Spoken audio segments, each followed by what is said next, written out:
दोस्तों, एक आदमी तपती धूप में खेतों में कड़ी मेहनत कर रहा था।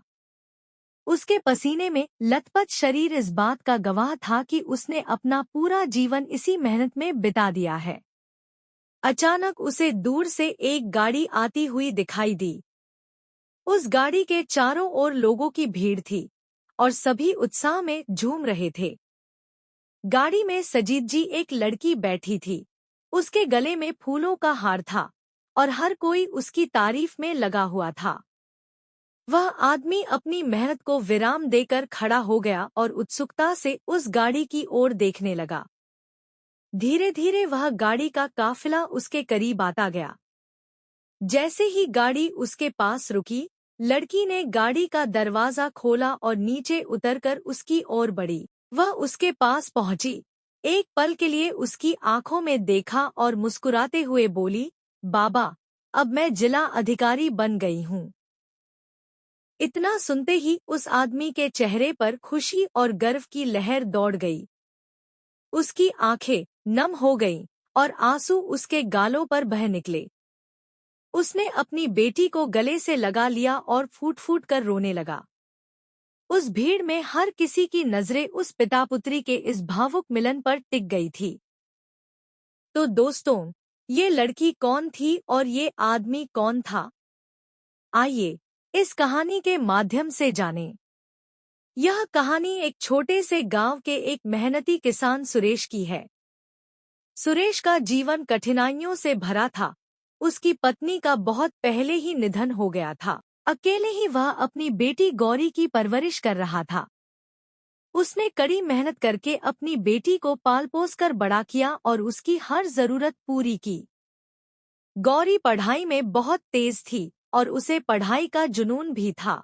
उसके अध्यापक और गांव के लोग हमेशा उसकी मेहनत और लगन की तारीफ करते थे। सुरेश अपनी बेटी के हर सपने को पूरा करना चाहता था, इसलिए उसने हर संभव कोशिश की कि उसे किसी चीज की कमी न हो। समय के साथ गौरी 12वीं कक्षा में पहुंच गई। सुरेश ने अपनी बेटी की पढ़ाई में कोई कसर नहीं छोड़ी और गौरी ने भी मेहनत की हदें पार कर दी। जब 12वीं का परिणाम आया तो पूरे गांव में एक उत्सव जैसा माहौल बन गया। गौरी ने पूरे जिले में टॉप किया था और यह खबर जंगल की आग की तरह फैल गई। सुरेश का सीना गर्व से चौड़ा हो गया।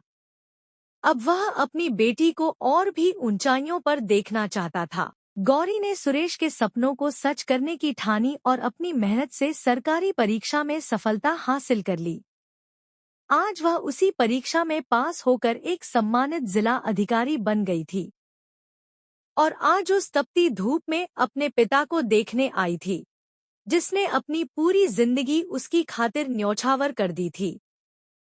सुरेश तक यह खबर भी धीरे धीरे पहुंची कि उसकी बेटी गौरी ने पूरे जिले में 12वीं कक्षा में टॉप किया है।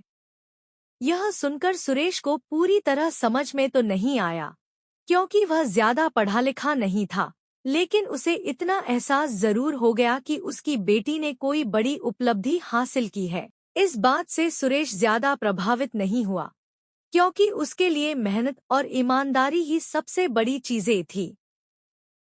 कुछ समय बाद गौरी का एक शिक्षक, जो उसे स्कूल में पढ़ाते थे, सुरेश के घर आए। उन्होंने सुरेश को समझाया, तुम्हारी बेटी बहुत होनहार है, उसे आगे पढ़ाना चाहिए। उस समय गांव में 12वीं के बाद लड़कियों की पढ़ाई रोक दी जाती थी और उनकी शादी कर दी जाती थी। इसलिए शिक्षक खास तौर पर सुरेश के पास आए थे ताकि उसे समझा सके कि उसकी बेटी की शिक्षा जारी रखना कितना महत्वपूर्ण है। शिक्षक की बातें सुनकर सुरेश थोड़े असमंजस में पड़ गया, लेकिन जब उसने देखा कि इतने बड़े शिक्षक उसके घर आकर यह कह रहे हैं, तो उसे लगा कि शायद उसकी बेटी में वाकई कुछ खास है। इसके बाद सुरेश ने ठान लिया कि वह गौरी को आगे पढ़ने के लिए शहर भेजेगा। जब यह खबर गांव में फैली तो लोगों ने सुरेश का मजाक बनाना शुरू कर दिया। लोग कहने लगे, ऐसी बेवकूफी मत करो, उसकी शादी कर दो। पढ़ाई करके कौन सा कलेक्टर बन जाएगी, लेकिन सुरेश ने किसी की परवाह नहीं की और गौरी को शहर भेजने की तैयारी में जुट गया। गौरी को जब यह बात पता चली तो उसने भी अपने पिता से कहा, बाबा, गांव के लोग आपका मजाक उड़ा रहे हैं। मुझे पढ़ाई के लिए शहर नहीं जाना है, मुझे यहीं रहने दीजिए। सुरेश ने अपनी बेटी को समझाते हुए कहा, बेटी, लोगों का काम है बातें करना। हमें उनकी बातों को नजरअंदाज कर आगे बढ़ना चाहिए। हमें कुछ ऐसा करना है कि एक दिन यही लोग हमारी तारीफ करें। पिता की यह बात सुनकर गौरी के दिल में भी साहस और उत्साह का संचार हो गया। उसने दृढ़ निश्चय किया कि वह शहर जाकर पढ़ाई करेगी। सुरेश ने उसकी पढ़ाई के लिए पास के शहर के एक सरकारी कॉलेज में दाखिला करवा दिया। गौरी का कॉलेज का पहला दिन था। घर से निकलते वक्त उसने साधारण कपड़े पहने थे, क्योंकि उसके पिता की आर्थिक स्थिति सीमित थी और वह खुद भी बहुत साधारण लड़की थी। कॉलेज के माहौल की चमकदमक देखकर वह थोड़ा सहम गई, पर उसने हिम्मत जुटाई और अपनी कक्षा में पहुंच गई। वहां सबकी नजरें उस पर ठहर गईं, मानो कोई अलग ही दुनिया से आई हो। गौरी ने किसी की ओर ध्यान न देकर पिछली बेंच पर जाकर बैठ गई और पढ़ाई में मन लगाने की कोशिश की। शाम को कॉलेज से लौटने के बाद उसने अपने पिता को कॉलेज में हुए सभी अनुभव बताए। सुरेश ने उसे हिम्मत देते हुए कहा, बेटी, लोग कुछ भी कहें, तेरे कपड़ों का मजाक उड़ाए, पर तुझे बस अपनी पढ़ाई पर ध्यान देना है। अपने मास्टर जी की बातों को याद रखना। पिता के इन शब्दों ने गौरी को और मजबूत बना दिया। उसने ठान लिया कि वह किसी भी तरह की बातों से विचलित हुए बिना अपनी पढ़ाई में ध्यान लगाएगी। गौरी की मेहनत का परिणाम उसके पहले साल के रिजल्ट में देखने को मिला। उसने यूनिवर्सिटी में 10वां रैंक हासिल किया, जिससे पूरे कॉलेज में उसकी चर्चा होने लगी। जो लोग उसका मजाक उड़ाते थे, वे अब हैरान थे, और कुछ ने तो उसकी काबिलियत के आगे आदर से सिर झुका लिया। कुछ लोग उससे ईर्ष्या करने लगे, लेकिन उसकी इस सफलता ने उसे और भी दृढ़ बना दिया। उसने ग्रेजुएशन की पढ़ाई जारी रखी और हर साल शानदार अंकों से पास होती रही। कॉलेज के एक मास्टर जी उसकी लगन और मेहनत को देखकर उसकी काबिलियत पहचान चुके थे। उन्हें पूरा विश्वास था कि अगर गौरी आईएएस की तैयारी करे, तो वह जरूर एक दिन बड़ी अफसर बन सकती है। उन्होंने गौरी को यूपीएससी, आईएएस परीक्षा के बारे में जानकारी दी और उसे प्रेरित किया कि वह इस परीक्षा की तैयारी करे। लेकिन उसी समय गौरी के पिता सुरेश को पता चला कि गौरी की कॉलेज की पढ़ाई खत्म हो चुकी है। उन्होंने सोचा कि अब बेटी की शादी का समय आ गया है। सुरेश ने गौरी से कहा, बेटी, अब तू जवान हो गई है, तेरा ब्याह करना पड़ेगा। यह सुनकर गौरी हैरान रह गई, क्योंकि उसके मन में तो आईएएस परीक्षा की तैयारी का सपना था। गौरी ने अपने पिता को समझाते हुए कहा, बाबा, मुझे अभी और पढ़ना है, शादी के बारे में बाद में सोचते हैं। लेकिन सुरेश ने गंभीरता से कहा, बेटी, लोग बातें करने लगे हैं। कहते हैं कि जवान लड़की को शहर भेज दिया, पढ़ाई के बहाने। अगर कुछ ऊंच नीच हो गई तो? गौरी ने याद दिलाते हुए कहा, बाबा, जब मैंने 12वीं में टॉप किया था और लोग मजाक बना रहे थे, तब भी आपने किसी की नहीं सुनी थी। इस बार भी उनकी बातों पर ध्यान मत दीजिए। गौरी ने अपने पिता से एक और मौका मांगा, बाबा, एक बार मुझे अपनी किस्मत आजमाने का अवसर दीजिए, फिर देखिए मैं क्या कर सकती हूँ। सुरेश कुछ असमंजस में थे। उन्होंने बेटी से कहा, बेटी, मैं तो चाहता हूँ कि तू आगे बढ़े, लेकिन अब मेरे पास तेरी पढ़ाई का खर्चा उठाने के लिए पैसे नहीं हैं। यह सुनकर गौरी दुखी हो गई और चुपचाप घर पर बैठने लगी। कई दिन यूं ही बीत गए और वह अपने सपनों को टूटता हुआ महसूस कर रही थी। एक दिन एक आदमी उनके घर आया और सुरेश से कहा, तुम्हारे कॉलेज के मास्टर जी ने बुलाया है, तुम्हें उनके साथ चलना होगा। सुरेश और गौरी उस आदमी के साथ गाड़ी में बैठकर मास्टर जी के पास पहुंचे। मास्टर जी ने सुरेश और गौरी का स्वागत किया। वे जानते थे कि गौरी की पढ़ाई रुकने की कगार पर है और यह देखकर उन्होंने सुरेश से कहा, सुरेश जी, आपकी बेटी की काबिलियत असाधारण है। उसे पढ़ने से मत रोकिए। यह पढ़ाई करके खुद का और आपका नाम रोशन करेगी, पूरे गांव का मान बढ़ाएगी। सुरेश ने मास्टर जी को अपनी कठिनाई बताते हुए कहा, साहब, मेरे पास इतने पैसे नहीं हैं कि मैं अब गौरी की आगे की पढ़ाई का खर्चा उठा सकूं। मास्टर जी ने कुछ देर सोचा और फिर मुस्कुराते हुए बोले, आप पैसे की चिंता बिल्कुल मत कीजिए। हम मिलकर इसका प्रबंध करेंगे। गौरी का सपना पूरा होना चाहिए और हम इसे हर हाल में पूरा करेंगे। मास्टर जी ने सुरेश को विश्वास दिलाते हुए कहा, अगर आपके पास पैसे की कमी है तो चिंता मत कीजिए। मैं गौरी की पढ़ाई का पूरा खर्चा उठाने के लिए तैयार हूँ। कुछ सरकारी योजनाएं भी हैं जिनसे मदद मिल सकती है और यदि वो भी नहीं हुई तो अपनी कमाई में से मैं इसका प्रबंध कर दूंगा। मास्टर जी की इन बातों से सुरेश की चिंता कुछ कम हुई। उसने भावुक होकर मास्टर जी के सामने हाथ जोड़कर कहा, आपने मेरी बेटी को आगे बढ़ने का अवसर दिया, इसके लिए मैं आपका हमेशा आभारी रहूंगा। मास्टर जी ने मुस्कुराते हुए सुरेश की बात का जवाब दिया, सुरेश जी, गौरी में प्रतिभा है, उसे आगे बढ़ने का मौका मिलना चाहिए। मैं सिर्फ अपने कर्तव्य का पालन कर रहा हूँ। सुरेश ने गौरी को मास्टर जी के भरोसे पर आगे की पढ़ाई के लिए दिल्ली भेजने का निर्णय लिया। इसके बाद मास्टर जी ने गौरी को दिल्ली के प्रसिद्ध शिक्षा क्षेत्र मुखर्जी नगर भेजा, जो अपने बेहतरीन कोचिंग सेंटरों के लिए जाना जाता है। वहां पहुंचते ही उन्होंने गौरी का एक प्रतिष्ठित कोचिंग संस्थान में दाखिला करवा दिया। गौरी ने मास्टर जी की बातों का मान रखते हुए दिनरात मेहनत से पढ़ाई में जुट गई।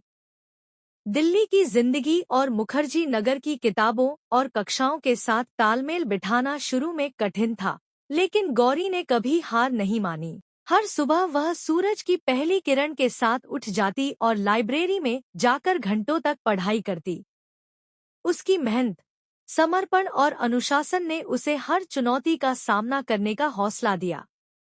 उसने एक एक किताब को बार बार पढ़ा, पिछले वर्षों के प्रश्न पत्र हल किए और खुद को परीक्षा के लिए मानसिक और शारीरिक रूप से तैयार किया। अंततः उस दिन की मेहनत रंग लाई। गौरी ने अपने पहले ही प्रयास में यूपीएसएससी की परीक्षा पास कर ली। जब यह खबर उसने मास्टर जी को फोन करके बताई, तो मास्टर जी की आंखों में खुशी के आंसू आ गए। उनका सपना था कि गौरी किसी दिन एक बड़ी अधिकारी बने, और अब वह दिन आ ही गया था। मास्टर जी ने गौरी से कहा, गौरी, तुम्हारी सफलता हमारे गांव की भी सफलता है। तुमने यह साबित कर दिया कि कठिन परिश्रम और समर्पण से कुछ भी हासिल किया जा सकता है। मास्टर जी गौरी को अपनी गाड़ी में बैठाकर उसके गांव ले आए। इस खबर के फैलते ही गांव में खुशी की लहर दौड़ गई। सभी लोग यह जानकर गर्व महसूस कर रहे थे कि गांव की एक साधारण लड़की अब कलेक्टर बन गई है। जैसे ही गाड़ी गांव में पहुंची, चारों ओर भीड़ उमड़ पड़ी। लोग गाड़ी के चारों ओर इकट्ठा हो गए, फूलों के हार और मिठाइयां लेकर स्वागत के लिए तैयार खड़े थे। मास्टर जी ने गाड़ी से उतरकर गौरी को बाहर निकाला। लोग गर्व से गौरी का नाम लेकर जयकार कर रहे थे और हर कोई उस पल का गवाह बनना चाहता था। मास्टर जी ने गौरी को उसके पिता सुरेश के पास ले जाने का निश्चय किया, जो उसी समय गांव के पास एक निर्माण स्थल पर मजदूरी कर रहा था। यह दोपहर का समय था और सूरज की तेज धूप में सुरेश पसीने से लथपथ काम में जुटा हुआ था। जैसे ही गाड़ी उसके पास रुकी, सुरेश ने सिर उठाकर देखा और चकित रह गया। गाड़ी से उसकी अपनी बेटी उतर रही थी, जिसने उसके जीवन का सपना पूरा कर दिया था। गौरी के गले में फूलों का हार था और उसके चेहरे पर आत्मविश्वास की चमक थी। सुरेश ने अपनी बेटी को इस नए रूप में देखा तो उसकी आंखों में आंसू आ गए। वह मानो अविश्वास और गर्व के मिलेजुले भावों से अपनी बेटी को देखता रहा। गौरी ने जैसे ही अपने पिता को देखा, वह दौड़कर उनके पास आई और उनके पसीने से तरबतर हाथों को थाम लिया। पिता और बेटी ने एक दूसरे की ओर निहारते हुए उस क्षण को महसूस किया, जिसमें संघर्ष, मेहनत और सपनों के सच होने का एहसास समाहित था। आसपास खड़े सभी लोगों ने उस भावुक मिलन को देखा और हर किसी की आंखों में सम्मान और गर्व का भाव था। गौरी ने सिर झुकाकर अपने पिता के चरणों में प्रणाम किया। सुरेश ने उसे आशीर्वाद दिया और कहा, बेटी, मुझे तुम पर गर्व है। तुमने मेरे और इस गांव के सपने को पूरा कर दिया। गौरी ने अपने पिता सुरेश के पास जाकर कहा, बाबा, मैं कलेक्टर बन गई हूँ।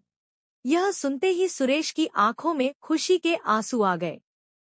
वह अपनी बेटी को गले लगाकर फूट फूट कर रो पड़ा।